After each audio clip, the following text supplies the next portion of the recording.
Douglas Holtz-Eakin, earlier I mentioned it's a pretty good position to be for the Fed to be able to refocus on employment with inflation coming down when we're talking about refocusing on employment from very low levels of unemployment. It's pretty good. It's pretty good, isn't it?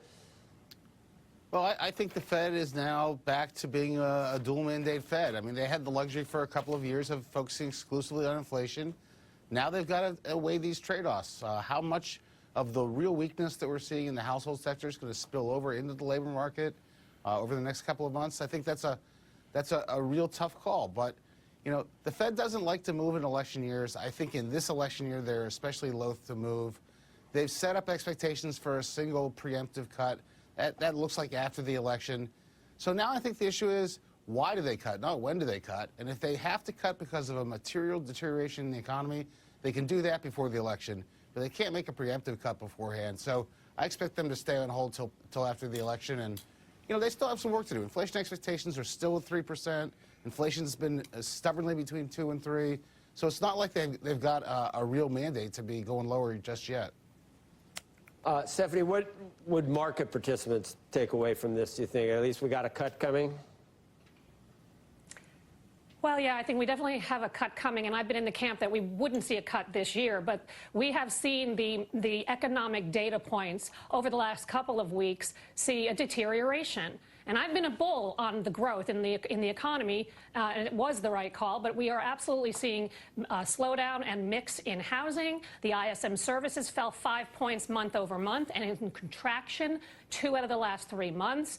Across-the-board jobs, initial claims are up, JOLTS were weak, ADP weak.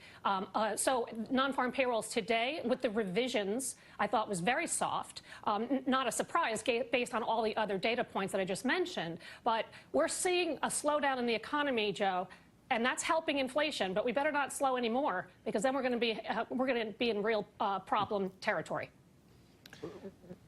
Rick, I'm just going to go back to you for a second, because we've been increasingly having a conversation about inflation and the election coming up. And it's a little bit concerning, because most people think that, I guess now we can't assume it's going to be President Biden, but both Democrats and former President Trump are talking about some inflationary things. Are we going to be back to raising rates in a couple of years? You know, that's a really good question. To me, that's the conversation we should be having. And when I talk about inflation with both administrations, no matter who's at the helm with regard to the Democrats, what I see isn't necessarily new programs. I think that the amount of spending has finally reached the average American. The average voter understands that we're over our skis in that area. I'm talking about all the welfare, all the different programs that we pay out for. When you look at baseline spending pre-COVID and what it is today, we really have run off the rails there. So the point is that all these programs, just to give you an idea, you know, whether it was child care, all the programs that we brought forth and made larger because of COVID to try to take care of people's needs during a time when they needed extra assistance. Many are reticent in Washington and all the local municipalities to push that money back down to the pre-COVID levels where it was enhanced. And I think that's going to continue to haunt us on spending. So there's going to be a big push to look at where the money's going. And some programs are going to have to be cut. And I think that's the issue with both administrations, no matter who wins, that is going to be a tough job. It's never easy to cut back on programs. There's never sunsets on government spending, and that's the problem we're in. What do you think, Steve?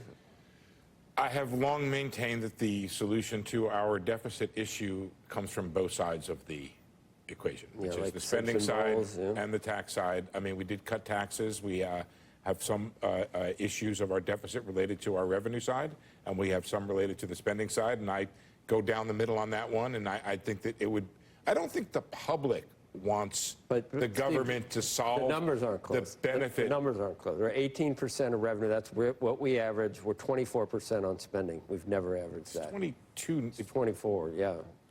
23.9. Okay. All right. I'll take your word versus for it. 18. I'll take your word for it. Right, Eakin?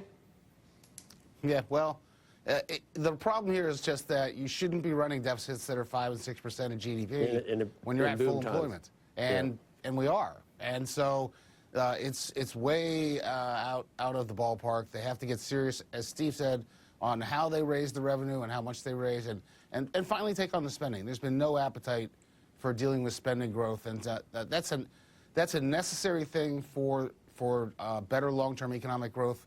We have really had poor growth in the 21st century, largely because we have not controlled the federal budget. And it's time to get serious.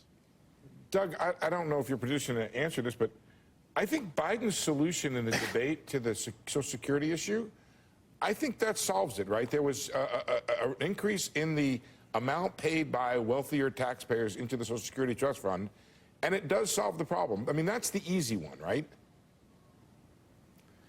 That sets the predicate that you solve all the problems by not touching the spending, which I think is really the wrong message to send.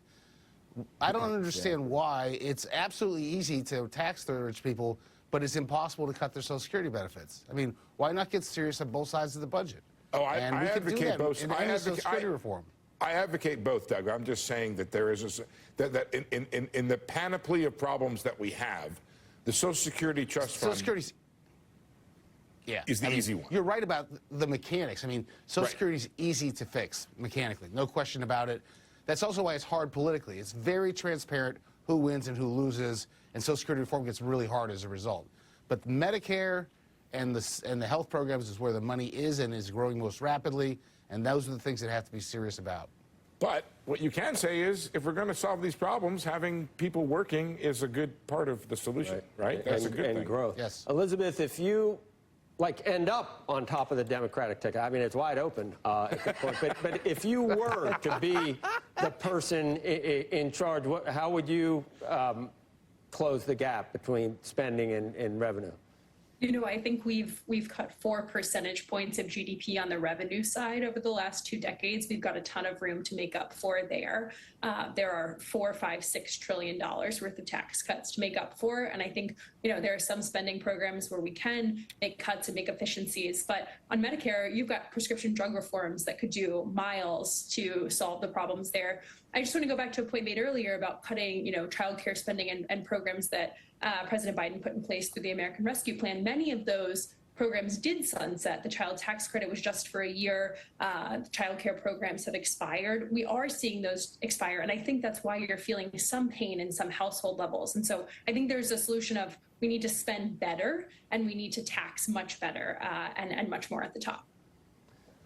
Okay, we're going to end it there. I think it was pretty good for 6. I think we didn't. You think 8, 7, 8 would have been better, Leisman?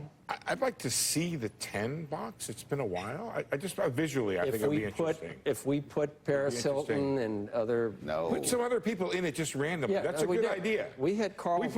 There's 7. Can we put Jerry in there? Garcia? Is that possible? We had Carl's dog, but Lucky's now. Along with Pongo up at the bridge. Well, you know, Carl's dog, my analysis, it's a toss-up. Or someone saying, that's hot. That's hot. Yeah, that was Could always go either good. way. Everybody have a great weekend. It's just about here. Thanks, Elizabeth, Doug, Stephanie, Rick, and Stephen. Speaking of hot. Andrew. Thanks. You're hot.